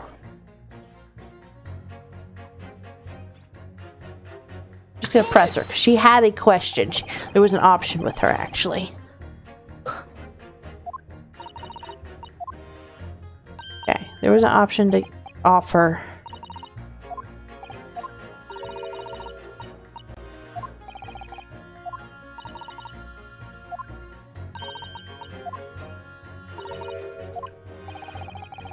Yeah, we're gonna present the third bullet here. I can prove it. We couldn't prove it earlier when we talked to her, but now we can. Allow me to show you then. The third bullet. Na. Take that! Here it is. We discovered it just now. Yes, on the night in question, Windybanks Pawnbrokery, another bullet was fired. Hold it! So now, where's the third gun? What is this new trickery, you Nipponese conjurer? He's got such interesting phrases, too. Where did you find that bullet? You didn't look inside of it. It was lodged inside Mr. Sholm's pouch. What? I like that face. He's just so ticked off with us. This pouch was removed from around Mr. Sholm's waist before he was taken to the hospital. And since then, it's been touched by no one. Do you mean to say the fire shot by the Skulker brothers that night? Yes, as your lordship has surmised, it hit this pouch. But that makes no sense whatsoever. We already know that the whereabouts of the bullet fired at Mr. Sholmes. Clearly visible in this photographic print. Or himself for giving us free evidence. Possibly. Very possibly. Ah! 2 guns from the scene have already been submitted into the court records as evidence. Yes, that of Mr. Windybanks and that belonging to the Skulkin brothers. The examination of both guns revealed that only a single bullet had been fired from each. Oh! But that means... That's right. We now know that on the night in question, 3 bullets were fired. However, only 2 bullets were fired from the guns recovered from the crime scenes. Until that incontrovertible inconsistency is somehow explained, we cannot and must not pass judgment. Ugh. Ah. Order. While the summation examination remains incomplete, the court has been presented with new facts. Facts that would appear to shake the very foundations upon which the case against the defendant has been built. Oh, the annoyance. As is my prerogative in this situation, I hereby temporarily suspend the summation examination. By Jupiter! What? Bailiff, bring the witnesses back to the stand at once!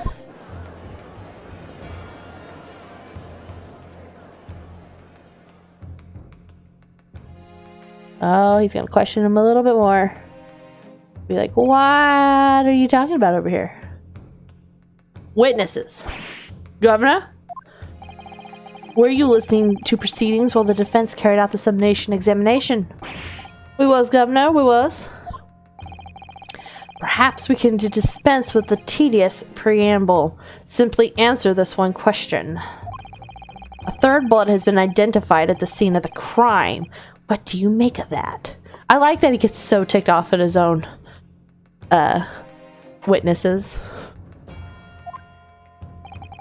Make of it, Gov? I don't make nothing of nothing. If it's going on its own. Is it one of yours?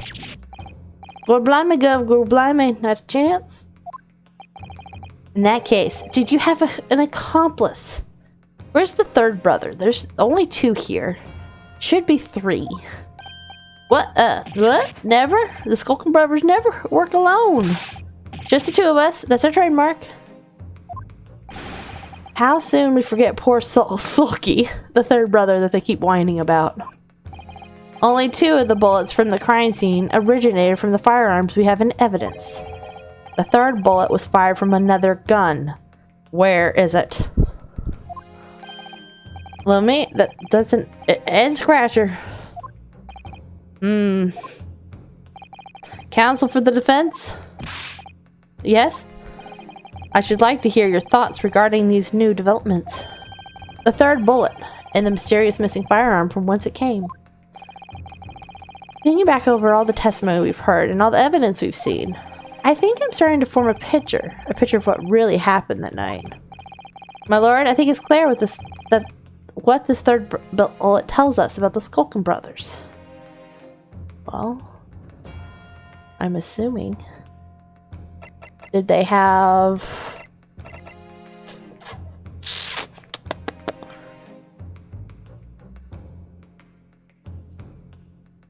Did they have an accomplice? I think... Or another gun. I'm gonna go with accomplice. On the night at Windy Bank's pawnbrokery, the brothers must have been working with the third man. The witnesses are clearly doing their best to cover up the existence of this accomplice.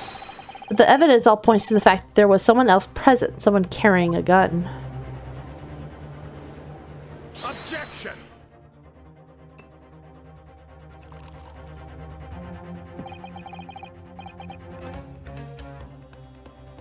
An accomplice, you say? Big swell.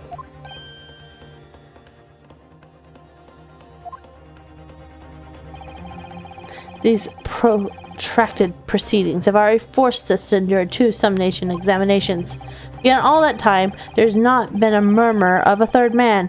If this apparent wraith-like being exists, well, they have talked about how if they talk too much, they'd end up being pretty much killed for talking too much too, though. I think they said something about a well-dressed guy or something. Court must show hard evidence. Without it, this fantasy will be crushed. Ugh. The prosecution demands answers on 2 accounts. First, proof, evidence, that this accomplice was ever at the scene of the crime. And secondly, the identity of this spurious character. Skulkins were lying, I know that. But how can I ascertain the identity of the person they're hiding? Well, counsel? I'm supposedly to prove the evidence of this accomplice and reveal the person's identity, even in response to the prosecution's demands, my lord. The defense is gonna be ready.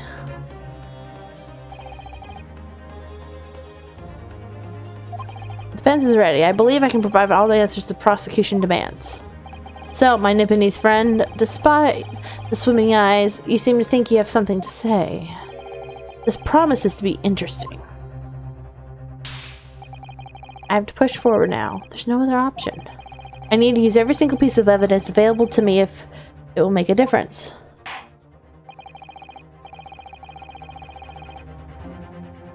In that case, Counsel, I would like you to present the evidence without delay. On that night in question, in the moment leading up to the death of the victim, what proof have you that there was a third intruder? Okay, so we have bloodstains. It is going to be that. This is a color we don't know yet, which is also on our music disc that was being fought over the day before between Gina and Mr. Egg Benedict dude.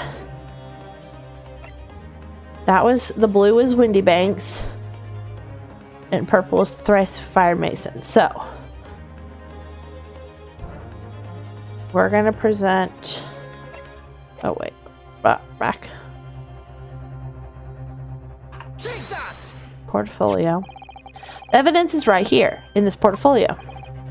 By Jove, the portfolio again, is it?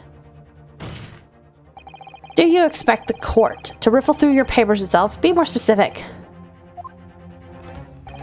You claim one of those blood samples proved the presence of the third intruder. Well, which one is it? Oh, this one. Take that! What am I looking at here? There appears to be some green paint or such like around the bullet hole in the middle of the calendar. Those are bloodstains, my lord. A bloodstain? Uh oh, he looks annoyed. He's like, what? Green blood? Curious even for you. Dude, chill out.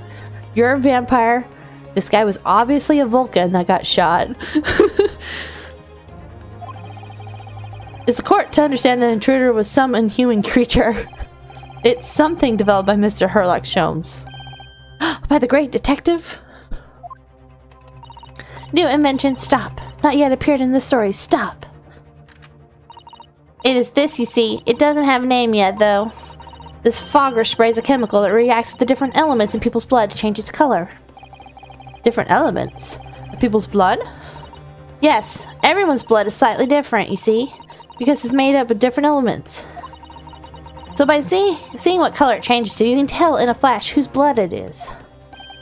Ooh, that brings a whole new extra dimension to looking at the blood.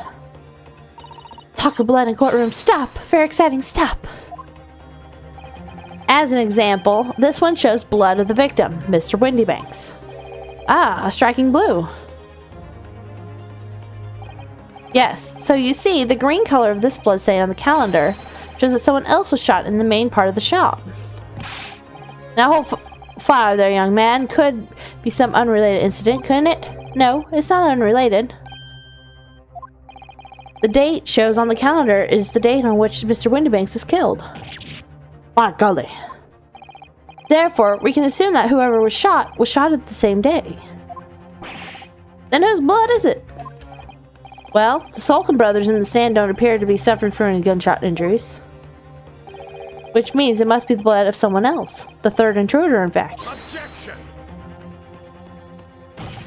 Whose identity the court's still waiting to hear. You can't delay this any longer, my learned friend.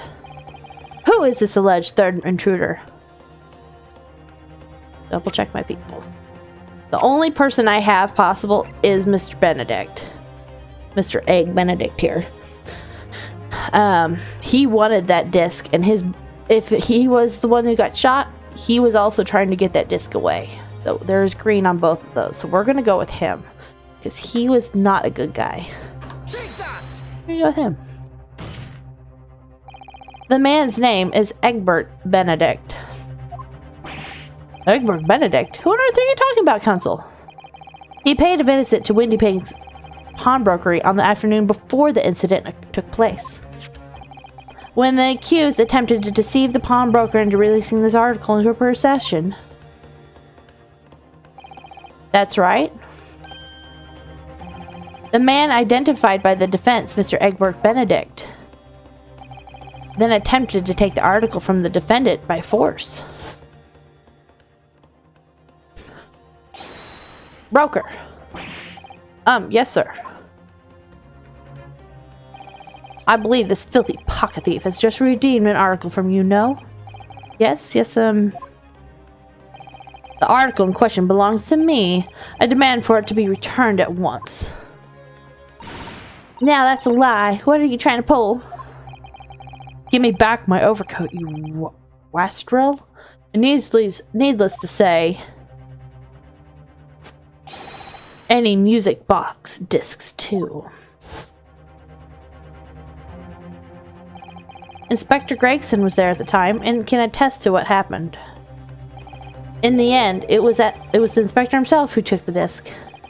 Can you corroborate this account, Inspector? Yes, my lord. That's more or less what happened. And in the interest of being thorough, I asked Windybanks for a print showing the fellow. Taken from one of his red-handed recorder Little. Yes, that's him talking to Mr. Windybanks that morning. And you claim this man is the brother's accomplice? Well, Mr. and Mr. Skulkin? They're sweating. Never seen the geezer before in my life. On me life, Gov, on me life. Never seen him. Well, somewhat unsurprisingly, it appears our witnesses disagree with the assertion. I'm sure your lordship recalls my learned Nipponese friend actual assertion, which was that he could prove the identity of the alleged accomplice. Yes, and I can. It's gonna be the music box disc sample, I bet. Then show us evidence. I agree. We must see proof that the clean-cut gentleman in the photograph is the filthy criminal you say he is. This is the last piece of evidence. I've had a feeling that something has been missing in this trial from the very start. But now, I'm going to drag it kicking and screaming into the courtroom. Are you ready to present your answers to the court then, counsel? Yes, my lord. The defense will present the evidence now. Proof that the man pictured in the photograph print was in fact the person struck by the third bullet.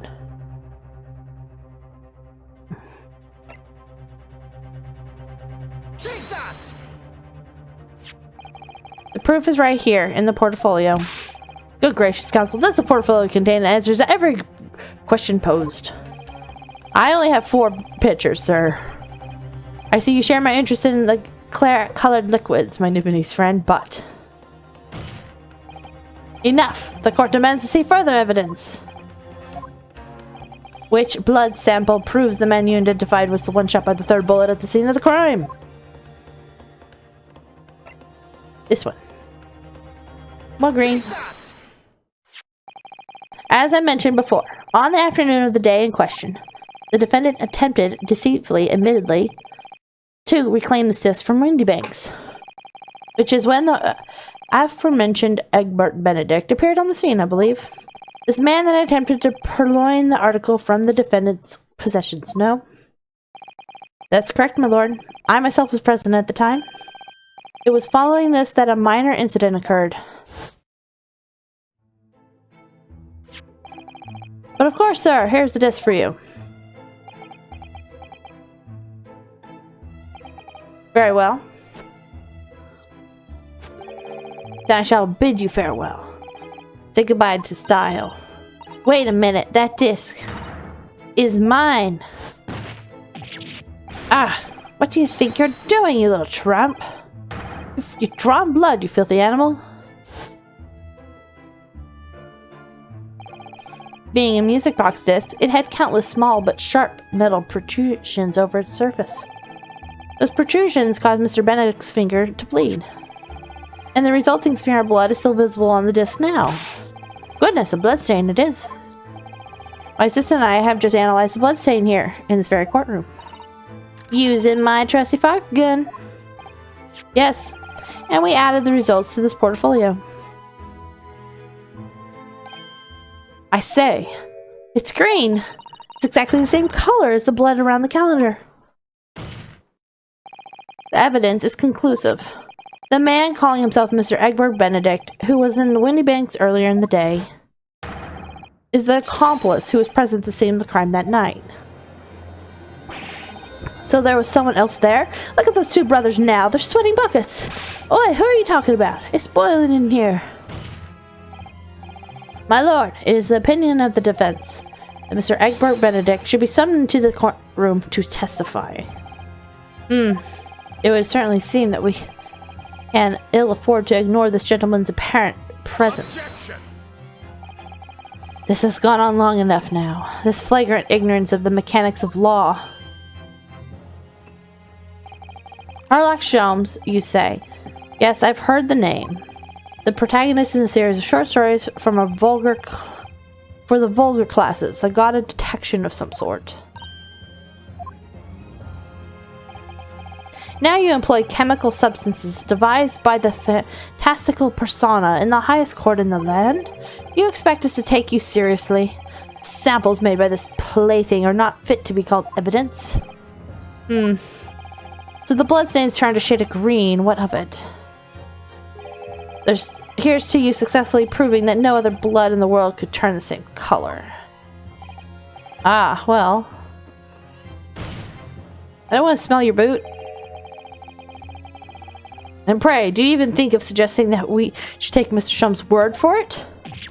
Ugh. Is he right? Mr. Shum's concocting a load of rubbish? I don't know. I mean, he's a great detective. What are you talking about? Can't let him get away with that. He has his ups and downs so bad in a trial. I knew it'd come to this. Of course, Mr. Shum's invention isn't going to be recognized by any official body. But what other choice did I have? I'm just remembering what Father Christmas over there said before. About how he was temporarily suspending the summation examination. Ah, in other words, the examination isn't over yet, is it? Oh, good grief. What did you just say, young girl? In a summation examination, the decision as to whether or not the trial continues is in the hands of the 6 jurors, isn't it? So the way I see it, it doesn't matter what certain other people think of the Turley's invention. At least, not for now. Yes, she's right. Young lady, you have quite the devious mind. It really just comes down to one thing. Whether these ladies and gentlemen of the jury are convinced by what you say, Bruno. Is that about right, would you say? Or did I misunderstand something? Unbelievable.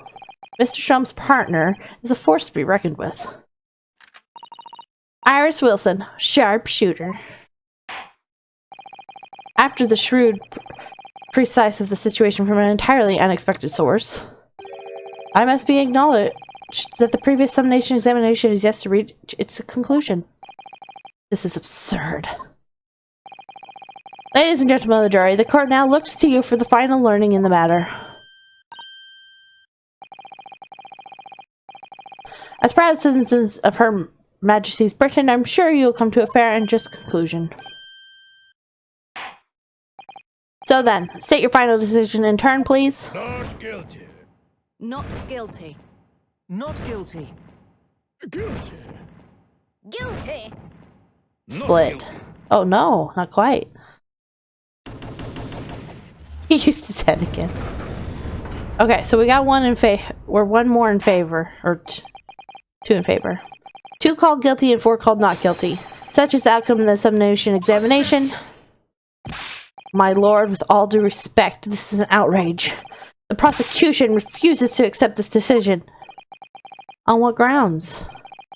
The jurors are persuaded by some half-baked concoction devised by a pretender to real police work, and they are too ignorant to be trusted with the judgment of anyone's guilt. I'm sorry, Lord Menzies, but the outcome of the summation examination cannot be ignored. This trial will continue. Ugh! Oh, he had it said to him. He feels slapped. Nevertheless, we find ourselves in a rather awkward situation. The defense has very reasonably requested the subpoena of a new witness. But sadly, I fear that it will be impossible. What? The name the gentleman gave for himself, Egbert Benedict, is quite clearly false. I don't believe it. Just when I managed to prove the man was there that night, I think he's the brother. Find the other Sulkin brother. Could I say something? Who was that, please? Who spoke? It was me, my lord. Juror number 5? What have you to say, madam? If possible, Inspector. Me, ma'am? I wonder if you might show the photographic print to me again, the one in which the gentleman is shown. Oh, right, yes. This one, you mean? Of Mr. Benedict? Yes. There's no doubt in my mind. Juror number 5? You don't mean to say you know this man? Yes, I know him. What? No. Good gracious.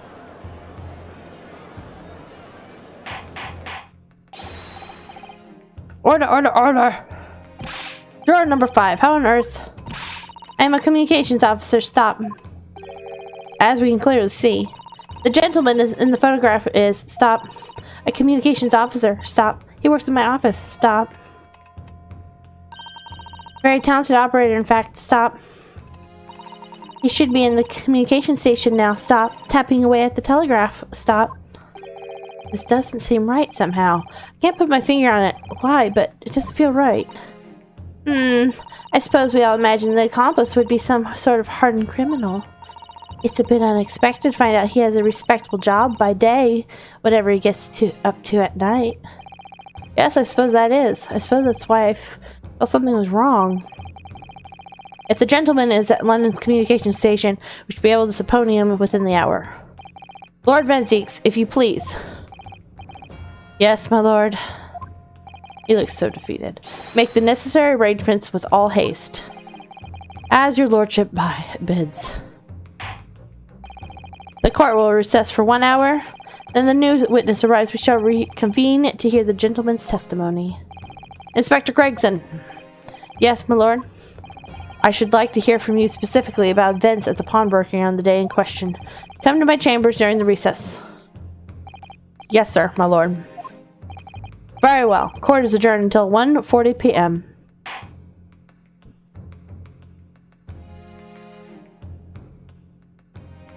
To be continued.